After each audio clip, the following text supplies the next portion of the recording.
कि हम उपासना के फल को प्राप्त कर लिए, लक्षण है उसके। किसी भी साधन से चले जब ये लक्षण आ जाए तो जान लेना कि साधना परिपक्व हो गई, साधना पक गई, अर्थात वो सिद्धावस्था को प्राप्त हो रहा है। क्या लक्षण? सबसे पहला लक्षण उसके अंदर आता है मरने का भय खत्म हो जाना, जीने की इच्छा बनी रहना। पहला है मरने का भय खत्म हो जाना, चाहे वो कर्मयोगी हो, ज्ञान योगी हो, भक्ति योगी हो, या किसी भी अष्टांग योगी हो, किसी भी मार्ग का पथिक हो, उसकी जब सिद्धावस्था आती है तो सबसे पहला लक्षण प्रकट होता है निर्भय। सब भयों से भी बड़ा भय है मृत्यु का भय। उस उपासक के हृदय में किंचन मात्र भी मृत्यु का भय नहीं रह जाता। ये देखो अंदर से मरने का नाम सुनकर के भय लगता है कि नहीं लगता? अगर लगता है तो अभी साधना पथ पे हो, अभी लक्ष्य पे नहीं पहुंचे। लक्ष्य में पहुंचने पर मृत्यु का भय ही नहीं है। ऐसा समर्पित हुआ कि देह सुध ही गई, देह कुटुंब ते जाए छूट सब ही विधि नातो। जब तक मरने का भय है तब तक परिपक्व अवस्था नहीं है। मृत्यु का भय खत्म हो जाए, जांचो। दूसरा, जीने की इच्छा ना रह जाए।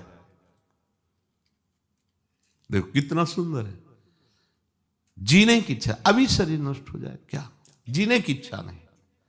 जितनी श्वासें हैं राधा राधा राधा। हमें क्या जरूरत है कि हम शाम तक जिए और साधना करें? क्यों इच्छा कर रहे हो? श्री जी की इच्छा है कि यही श्वास आखिरी हो तो राधा हो गया। इसलिए हम हर श्वास में राधा बोलेंगे। पता नहीं कौन सी श्वास हमारी आखिरी हो, हम क्यों जिए?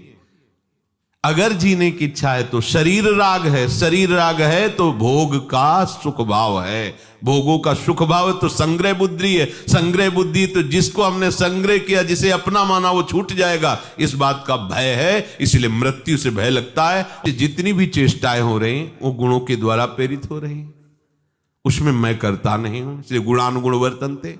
और जितनी चेष्टाएं हो रही वो सब मंगलमय, दूसरों के सुख के लिए हो रही, भगवत प्राप्ति के लिए हो रही, भगवत प्रीत्यर्थ हो रही।